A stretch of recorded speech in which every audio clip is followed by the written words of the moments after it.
Yep, it's part 2 of our interviews from the NRA annual meetings.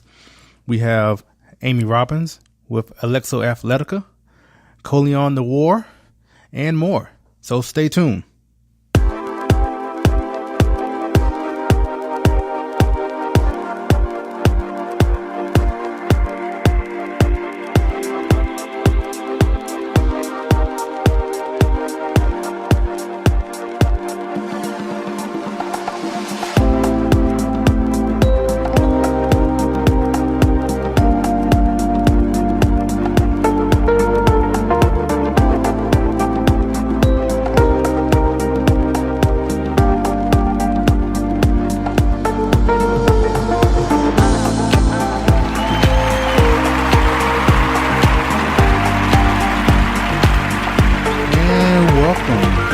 Another episode of Trend Chat. I'm your host, Brian Bledsoe. And if you want to connect with us, whether on Facebook, Instagram, or Twitter, it's all the same name, Trend Chat 24/7. So first off, I just want to say thank you to everyone that listened to the previous episode, part 1, with Senator Ted Cruz and Kaya Jones and others. I'm definitely mentioning that because there was a huge spike as far as plays and downloads, which, like I said, I'm definitely appreciative of everyone that has that listened in. I hope that people maybe that haven't heard Trend Chat before maybe will come back and listen to the other parts. And like right now we're looking at probably maybe 4 parts. So at the moment right now. But I really appreciate that, people listening and tuning in, and hopefully you'll continue to listen. And it's, coming up on 100 episodes. So definitely, we're getting ready for that. So this is episode 95. So 4 more until the 100th episode. So really excited for that. Just once again, I really appreciate people who tuned in to part 1, and so like I said, here we are at part 2. We have a few less, I guess. What was that? A few less, really? Less people on, because actually the interviews are a little bit longer, which is great, especially when I'm talking with Amy Robbins and Colion, and so it was a longer conversation. So we're going to play both of them soon, and we also spoke with Nate with Timney Triggers, kind of going back to what I mentioned in the previous episode, where I'm kind of focusing on like just different components of the firearm in particular, because that's one thing about the annual meetings, or if you go to a SHOT Show or something like this, where if you've never been to a gun show, that's a simple way of putting it. As far as for the annual meetings, it's definitely more than a gun show, but just to kind of give you a context of what I'm talking about, there's just so much there, so much to see, and I guess one way I was looking at it is it's kind of like how people treat their cars. So you can customize your car, down to the bolt, and that's pretty much the same as far as when it comes to guns. And that's just something I didn't really think about before last year when I went to Atlanta for my first annual meetings. And I mean, I've been to a few, gun shows before, but like I said, this was on a much grander scale as far as, we're talking 10, 20 times bigger and more, intricate, I guess, than just your regular gun show that you might go to, in your state somewhere. So, like I said, we're going to talk with someone with Timney Triggers, and we're going to talk about triggers, obviously. So I just want to, kind of bring you up to speed as far as what's coming up for this episode. And next episode, I can say this at least, because I do know that Dana Lash will be on next episode, so part 3, and along with Grant Stitchfield and Maj Toure, so with Black Guns Matter. So those 3 interviews will be on tomorrow, and then we'll also have another interview that basically will be kind of a recap in a way of the annual meetings with Lydia Longoria, who, she's a Second Amendment advocate and is featured on a series on NRA women called Love at First Shot. So we talked with her, and hopefully we may have an interview with someone with NRA School Shield as well. And we're hopefully, did I say hopefully? Yeah, but I guess because I'm thinking about it right now, because it's something I just hope that we get a chance to get her on. So let's go straight into the first interview, and it will be with Amy Robbins with Alexo Athletica. Now, I said that right just then, but you will hear, which actually a lot of times it's kind of a little bit behind the scenes.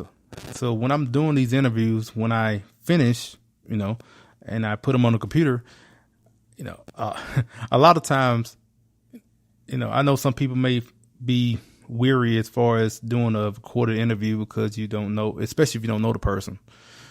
And so you don't know if the person's going to cut up the interview to make them say something else that they didn't say or whatever like that. And that's not, for me, that's not true. I don't do any of that. And I tell the person that I'm interviewing, the only thing that's getting cut up is me, because a lot of times I can, in the middle of asking a question, I might have messed up how I asked it or something like that. So if anybody's getting edited, it's me. And in this case, I could have easily taken out my, I guess, how I butchered saying Alexo Athletica, but I left it in mainly because it was funny. So I just left it in there. So you'll hear that. And so after a word from the Founding Project, we'll go right into our interview with Amy. Hello, Trend Chat listeners. If you like the Founding Project's Civics Education video series, Civics for All Ages, and our educational meme series, we think you will love our new website. Join us at thefoundingproject.com and be a part of the civics movement. The Founding Project is a 501c3 education nonprofit. Please join us today. Hello, this is Trend Chat, and we're here at the NRA annual meetings, and we are pleased to have a returning guest with us, Amy Robbins. She is the founder and CEO of Alexo Athletica. How you doing? It's a tongue twister. I know. I let everybody try to say it 5 times fast and see if they can if they can do it. We'll be here all day if I try to do that. You did a great job, Brian. I'm doing fantastic. How are you? Doing well. So not only that you are the founder and CEO, but you also have something else going on, which is called Not Your Average Gun Girl. No, that's right. Yes. And so Emily from Style Me Tactical, she runs a fashion blog, has been one of my good friends for several years now, and we started a podcast at SHOT Show, actually, was when we launched it, and it is called Not Your Average Gun Girls. Whole idea behind the podcast was Emily and I always felt when we were getting into the firearm industry that we never really fit into the mold that most people think in their head when they think of a gun girl. And so we wanted to... Let me ask you, stop you there, because when I saw it, I guess maybe I've just been hanging around you and Antonio so much because it didn't feel like that. So what is an average gun girl? Honestly, I don't really know. I think what it was, like when I started working with the NRA, doing NRATV and hosting the Noir show with Colion Noir, I always had in my head what a gun person looked like. Some old person hunkered down in a bunker somewhere, wearing camo and clinging to their guns. Like that was just in my head what it looked like. So I don't know. I guess I was thinking in a lot of like camo and a lot of country, or maybe even like military or law enforcement, or maybe even a competitive shooter. And so I think that might have been typically what people had in their head when they thought of gun girls, and so there's a very diverse group of women now who are really taking the Second Amendment to heart, and they're starting to be big advocates for it, and they don't fit into any of those molds. They don't have any prior military or law enforcement exposure. They are not competition shooters. They're simply moms, they're lawyers, they're dental hygienists, they're TV broadcast hosts, but they all believe in the Second Amendment, and they're all starting to get into firearms through one avenue or another. And we really wanted to highlight the diversity that's in the women community now that's getting into firearms. So I guess in one way of looking at it, kind of like you're more casual gun owner. Yeah, you know what? You could say that, but I would even say now I'm a gun enthusiast. Like now I have taken my training to another level. I've really become an enthusiast in that I just admire and I appreciate the firearm. So now I can't wait to buy my next gun. So I've kind of moved over to that gun enthusiast realm, you could say. But yeah, I think that really this day and age, kind of the gun can fit into your life however you want it to fit into your life. I've always said the gun fits into my life like my Neiman's card in my Bible. So it fits in there seamlessly. You really could just make it a part of your lifestyle, your everyday lifestyle, and that's exactly what Emily and I are both doing in our own respects. That's why I created Alexo Athletica, because I am an athlete. I'm a runner, and I am living in workout clothes. But my firearm is with me at all times, and so if I'm going to be wearing spandex, Lululemon was not putting a gun holster in their pants, and so I noted very quickly that for the gun to be a part of my life and fit into my lifestyle, I need to create something that I would want to wear, that's cute enough to fit into my life, that's functional enough to fit into my lifestyle as well. And that's really how the whole idea of Alexo Athletica came to me a couple of years ago. Yeah, because it kind of reminded me of I got a chance to speak with Stephanie Reese, who was a guest on your podcast, and mine as well. Yeah. And just the whole idea as far as a lifestyle. Exactly. And the style and everything, and for you as far as with whether it's athletic gear. Yep. So we'll talk about Alexo Athletica. See, there you go. Good job.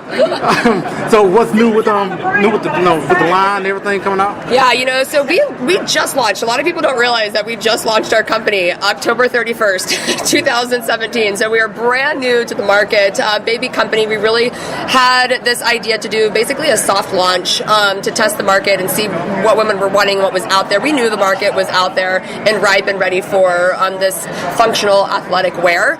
So we launched with two pants and 4 jackets. Really simple.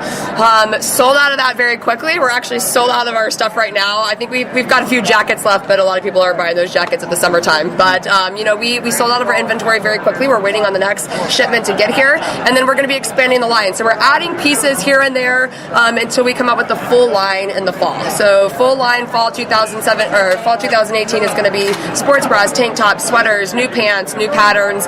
So keep an eye out for that because we got a lot of really cute stuff on its way. And men's stuff?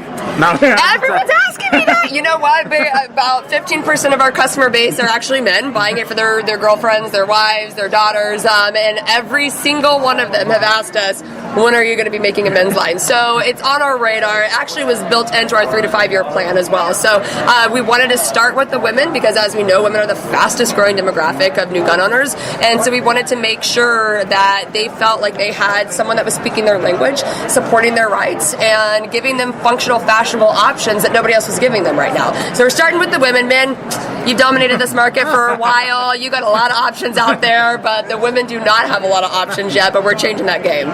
Yeah, I was just saying that for just, supporting you directly, so I was just saying that. Well, I appreciate that. I actually have had guys say, I want to wear those leggings in the wintertime underneath my shorts, and I'm like, I don't know how the size translates to men's sizes, so please don't look at my size chart and go based off of that. Yeah, I can't guarantee a good fit. Yeah, I can't see that. So, I guess one thing I did want to mention as far as, I guess I want to ask you, with everything that's been going on in the past year with, March for Our Lives and everything, do you see, I guess the hate from the left, has it become is it worse than ever, or maybe not? I don't know. Are we talking about in terms of firearms, the Second Amendment, or the NRA? I guess the NRA. I will definitely say that this is the most polarized I've seen our country in a long time, and just from a pure Second Amendment standpoint, I think it's really sad that this has even become a partisan issue,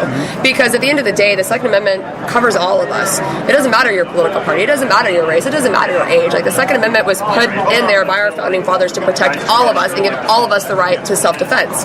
And so the fact that it's being so divided and there's so much division between the parties is really, really sad to me, because at the end of the day, that, you know, we're supposed to all be on the same team here, and the Second Amendment's supposed to cover all of us. So, you know, yes, I think we have seen a shift. There's been a big movement with the feminist movement, which I actually think the word feminism has been hijacked by the left to mean something that it never was intended to mean. It was supposed to simply mean equality. And while I do inherently think men and women are created equally, I still think that we have differences. We have different roles. We have different things that we have strengths in. We have different weaknesses, and that's okay to embrace that with one another. And so, yeah, I do think I've seen the biggest thing that I've seen, you know, especially from the left, the feminists on the left, who want to say that they want to preach women's right to choose, but when it comes to our right to choose how we want to defend ourselves, don't even go there.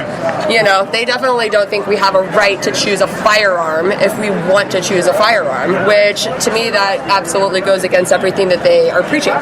You know, if you got a right to choose, you got a right to choose, and if my choice offends you, I'm sorry. Yeah, it kind of reminds me of another thing I wanted to talk to you about is that I guess it was probably a couple of months ago when I guess like Alexo really got on the map when Tommy Leary posted something about Alexo. Mm-hmm. So how has it been since that point? Oh, it's been fantastic. You know, we were really surprised. Tommy's a friend. We were just as surprised as everybody else when she posted a picture, because that was not a paid advertisement by any means. We simply sent her a pair when she was moving to LA, because I wanted her to be safe. And I wanted her to find a functional line that, you know, she's a runner. And so when she posted that, it was really sad to me to see the gun-shaming hate that came from that. You know, people getting all upset with her and making it seem like she didn't have a right to choose the firearm as a way to protect herself. And yeah, it kind of goes back to what you were saying as far as about the feminists, you know, they're coming out and, you know, making that point. Well, and Tommy is a very big champion of women's rights. And so the fact that they would hate on somebody who self-proclaimed helps women's empowerment on a daily basis, you know, it's just really sad to see the misinformation, and they're just uneducated. At the end of the day, they're just not educated on the issues, and they're probably not educated even in proficiency in firearms either, and which is, I think, where a lot of this stems from. And so, you know, unfortunately, they're very vocal a lot of times about where they stand on that, but, you know, it was the best thing that could ever happen to our company. I think that's when we sold out of the remaining inventory that we had, and we're even back ordered on majority of our leggings right now as well. So, yeah, it was probably the best thing that could ever happen. And I also think to rally the troops. I feel like Tommy's post really helped empower a lot of the college girls, girls that have just gotten out of college who are finally at the age where they can get their concealed carry license, and they're taking that serious. They're taking the Second Amendment very serious. They're taking their protection very serious. So I think it's spurred on because you're seeing all these girls like Brenna Spencer, you know, go viral on Twitter just because she put a gun in a holster in the front of her pants for her college picture. You know, Tommy is very influential, and what she's doing is empowering women to take a hold of their rights, and so I'm very proud of her and what she does. Yeah, you know, as far as you talking about how busy you were, because even we were trying to get you on, and it was. You know, people think we have this huge operation, and I'm like, we are a startup company here, people. So we're doing. A lot of us are wearing many hats in this company, and so when that hit, the orders were coming in at such a fast rate, and we were having to get the shipping and get the customer service stuff done, and you know, it was a busy time. Things have slowed down just a little bit because we're out of inventory right now. So we're ramping up to start fulfilling all the back orders that we've already gotten as soon as we get our inventory in. So I guess we'll bring up one thing that we talked about yesterday is that the idea of a fashion show. Yeah. So, you know, it's just something that came across to my mind because, you know, especially something like this where, I mean, it's a huge huge place as far as everything. So I was just thinking maybe do some sort of fashion show, maybe coincide with the podcast and all that. Something I was thinking. We would love to do something, and there's a lot of concealed carry fashion shows that have been going on. USCCA does one at their big convention every year. The NRA has not to my knowledge yet implemented one that's officially sponsored by the NRA annual meetings. I think it's a great idea, and maybe they have, and I didn't know about it. But I think it's a great idea because I think it shows how to style this stuff. Especially with Alexo in particular, we're a very versatile line.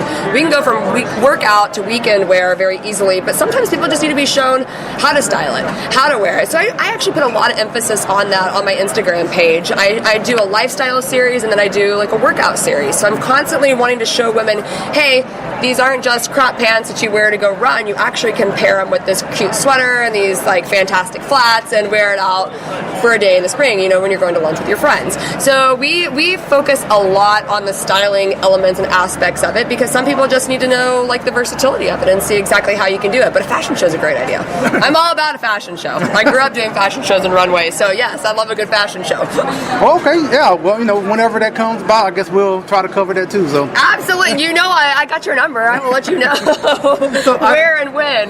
So the last question I want to ask, something I've been asking everyone, is that so the theme is a show of strength for Second Amendment freedom, and I just want to ask you, for you or for Alexo as a company, how would you apply that? Well, here's the thing with Alexo. So when everything was happening, obviously like with Parkland and with the shootings, and everyone's been really attacking the Second Amendment and attacking our freedoms, what I started noticing, people coming out of the woodwork, CEOs, like really separating themselves from the Second Amendment.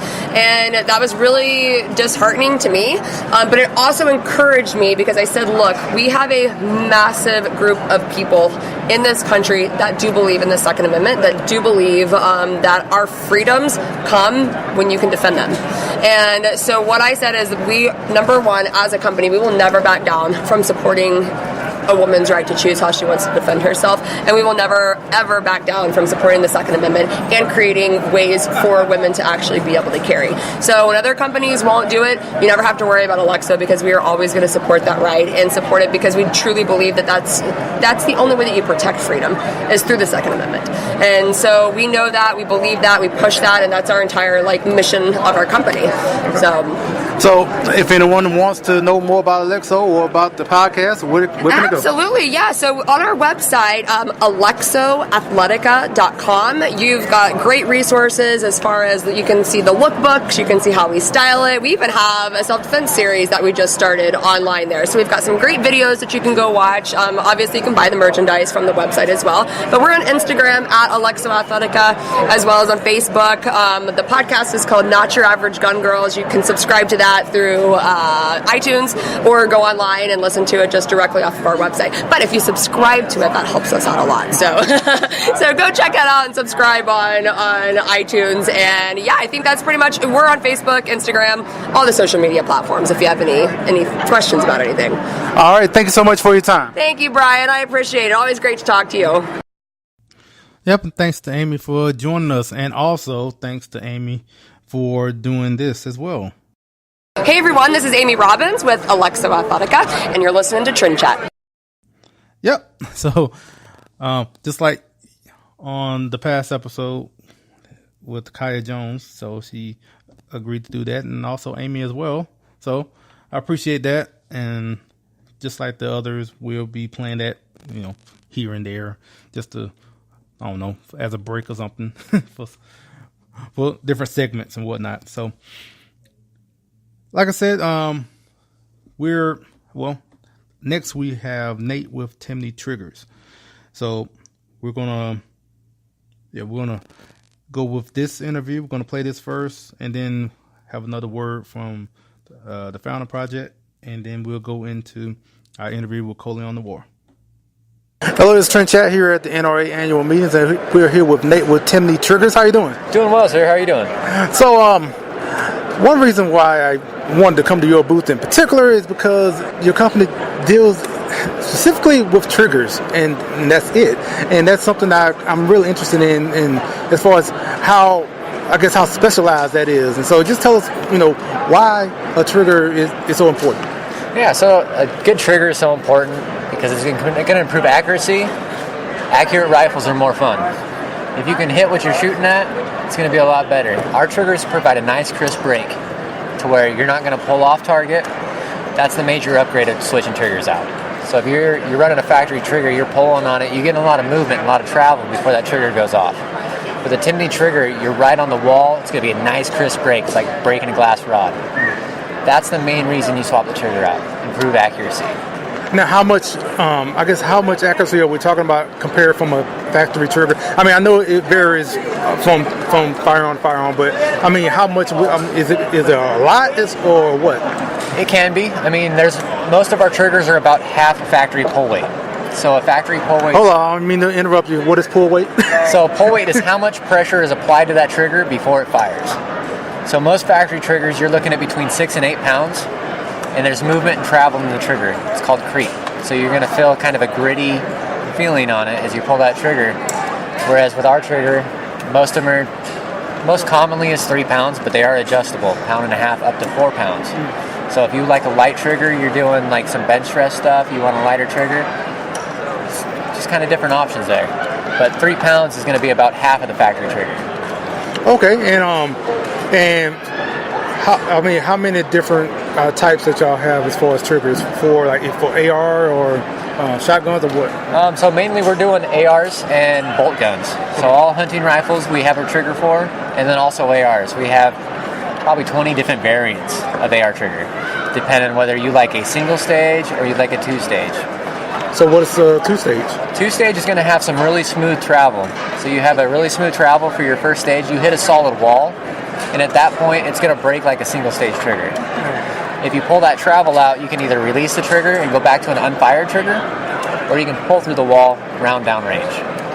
Okay, and now as far as, I guess I'm just thinking about so with the factory trigger, because like myself, like I just have the factory trigger, and I didn't think anything else of it, because I didn't even know last year that there was so much customization when it comes to this, and triggers being one of them. So I mean, if I have a factory trigger, and you're saying that it make it inaccurate, I mean, is there a chance as far as having a misfire? I guess a misfire. I guess being so light, is that a problem? If you go beyond our specifications, it's not good. I mean, it's not advised. If we have a 1.5 to 4 pound trigger and you try to take that trigger to a pound, it's no longer safe, right? We advertise it at the full weight that's supposed to be at.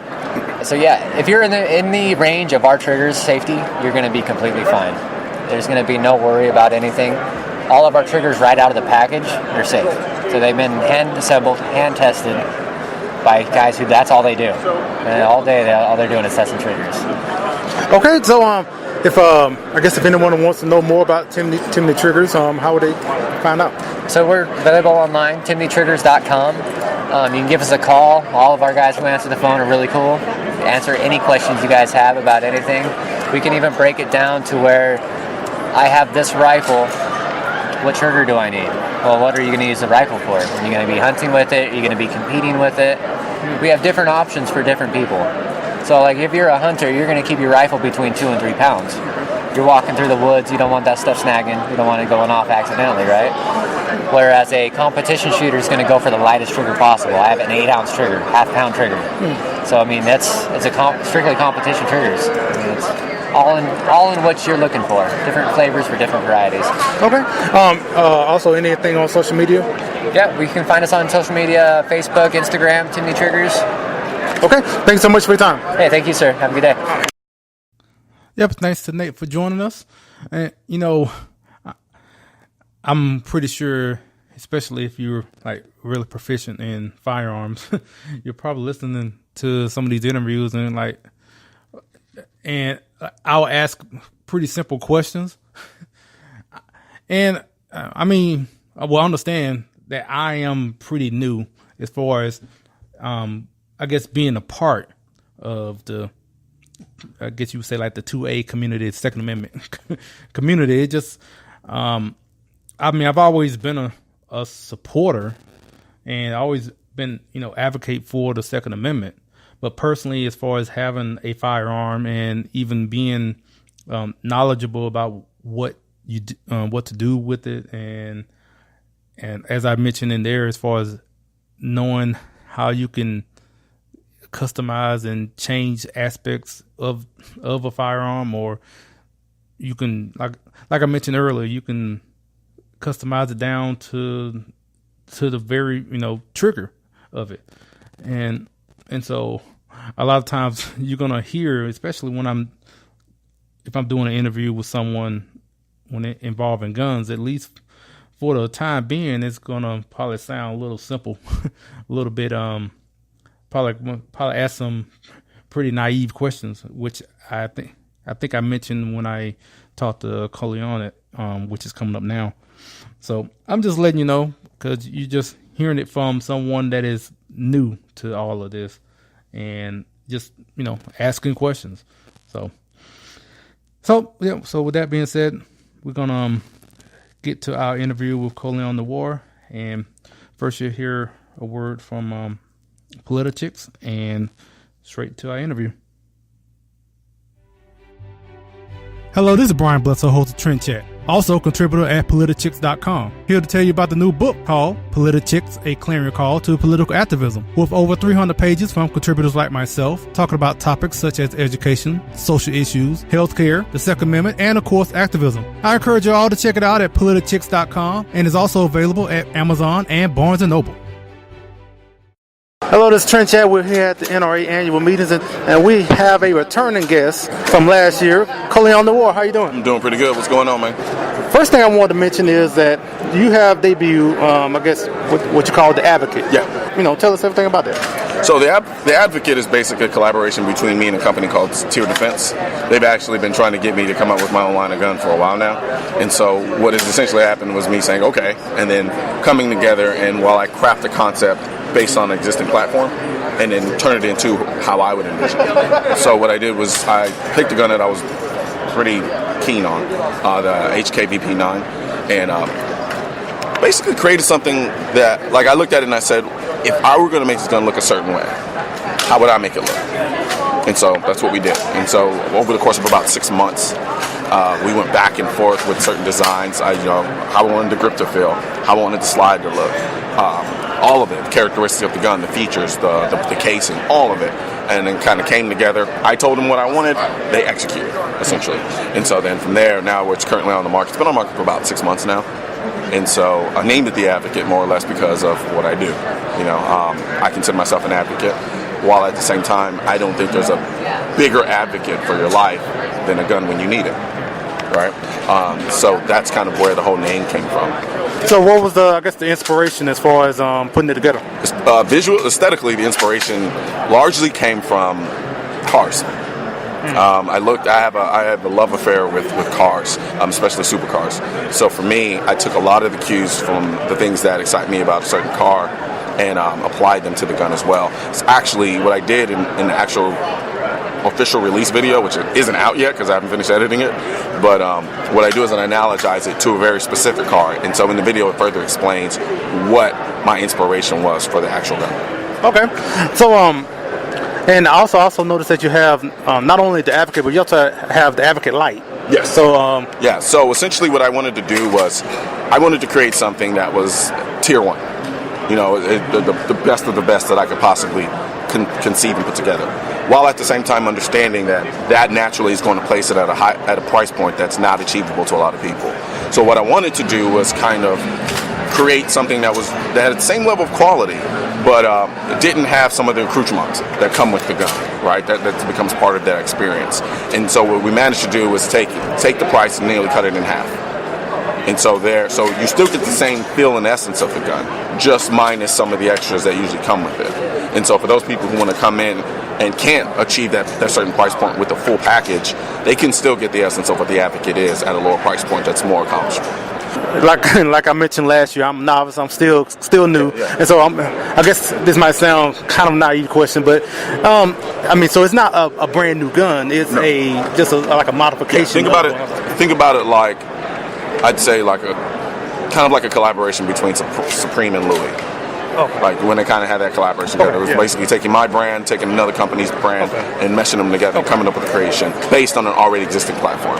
Yeah, so it's kind of a highly customized version of an already existing gun. So also, season 6 of Noir, like a couple of months ago. Yeah. So I guess tell us a little bit about about that. Season 7 now. We already started already. I was just looking that up. Okay. So tell us about what's season 7. Season 7 essentially is we're really going to shoot this one more guerrilla style. At this point, we're going to do something different with the shooting competition, because largely we always have a shooting competition in the show. So we kind of changed up the format a little bit. I don't want to give up too much information, but we've done something different. But you're going to get 2 very different feels, and it's going to be really focused. There's going to be a real focus on the cultural component, right? Of not only just the gun world, but just our society as a whole, as it stands now. And so that's kind of without saying too much, that's kind of the direction we're starting to go with the show. So I guess in the overview of all the seasons, what is from your first season to like now? What have you really I guess learned in growing with all these seasons? Working with the negative paints a better non-fight. That was a Drake line. No, what it's done is really, honestly, and I've always known it, but it really kind of exposed me to the diversity of the gun culture as a whole. And what it's done is it's allowed me to get a real personal perspective about how differently people approach the idea of firearm ownership, which I think is incredibly fascinating. And so as I continue to do the show, I learn more and more and more and more and more. And I think what it's done is it's allowed me to be able to sympathize with different perspectives, even those that don't necessarily agree with me.